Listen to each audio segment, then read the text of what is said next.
encyclopedia, 1,920 pages. And in this book, the person who's supposed to have written this book, his own place of birth, where he died, no mention. His dear friends, Abu Bakr, not here, Omar, not there, Osman, not there, Ali, not there. Amazing book this is. It's unlike any other book that you have known or you will ever know. You see, a unique book, unique from every point of view. There is a chapter in this book, and the name of the chapter is Surah Maryam. Surah means chapter, Maryam means Mary, in honor of the name of the mother of Jesus Christ. In this book, there is no such thing in the Christian Bible. This one I have in my hand here is the authorized King James version of the book, of the Bible, which has 66 books inside. It's a library or encyclopedia of 66 books into one book form. The Roman Catholics, they have in their Bible, I think I have it here. This is the Roman Catholic version of the Bible. It has 73 books, 7 more than the King James version inside here. But out of the 66 of the Protestants and 73 of the Roman Catholics, there is not a book entitled Mary or Jesus. You have Genesis, Exodus, Leviticus, Numbers, Deuteronomy, Joshua, and on and on and on, Matthew, Mark, Luke, John, Acts, Romans, Philippians, Galatians, Corinthians. There's no Mary. Here is the chapter in this book called Surah Maryam, chapter Mary. Starting or beginning at the beginning of the birth of Jesus.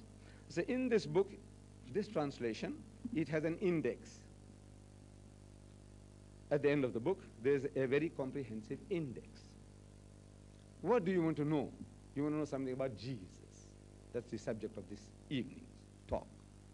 So you open up J, just like a dictionary, and it said, now let's see what it says about Jesus, about my hero, about my Lord, in inverted commas, about my Lord.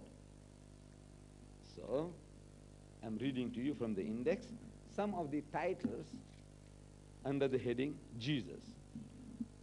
Jesus, a righteous prophet, is a true prophet of God, says the book, the Quran. Not my words, this is what the Holy Book of Islam says. He's a righteous prophet. His birth is described in 2 places. Chapter 3, verses 45 to 47, chapter 19, verses 22 to 33. He is apostle to Israel. His disciples, taken up like Adam, not crucified, no more than apostle, not God, not Son of God. His message and miracles. He prays for table of viands. He taught no false worship. His disciples declare themselves Muslims. His mission limited. His followers have compassion and mercy. His disciples as God's helpers. As a sign, prophesied Ahmad, which is another name for Muhammad. These are some of the headings, subtitles, under the topic Jesus. Now, let's begin at the beginning, the birth of Jesus. In chapter 3, known as Surah Ali Imran, the family of Imran, Imran comes with the word the father of Moses. The family of Imran, chapter 3, verse 42, it reads, Bismillahir Rahmanir Rahim, in the name of God, most gracious, most merciful.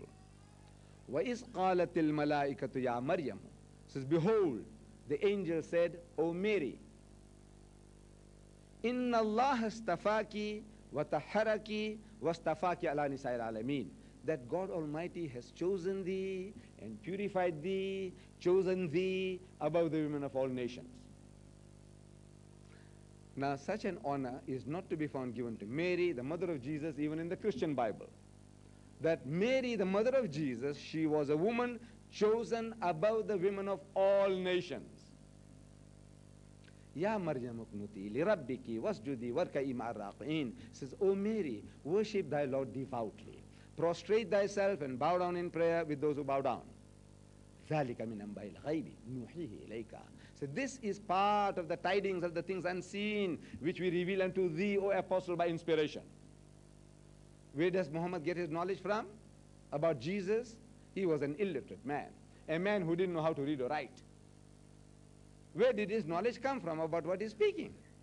So God Almighty assures him, and through him assuring us that this is the revelation of God given to him. His knowledge is from God. The Christian missionary, the evangelist, the preacher, he says, no, Muhammad concocted this book. Muhammad wrote the book. This is his own creation. We say, look, he was illiterate, an ummi. He said, yes, maybe. But you see, even illiterate people, they can be geniuses. Man who has had no formal education, learning, he can be a genius. He can be a great orator.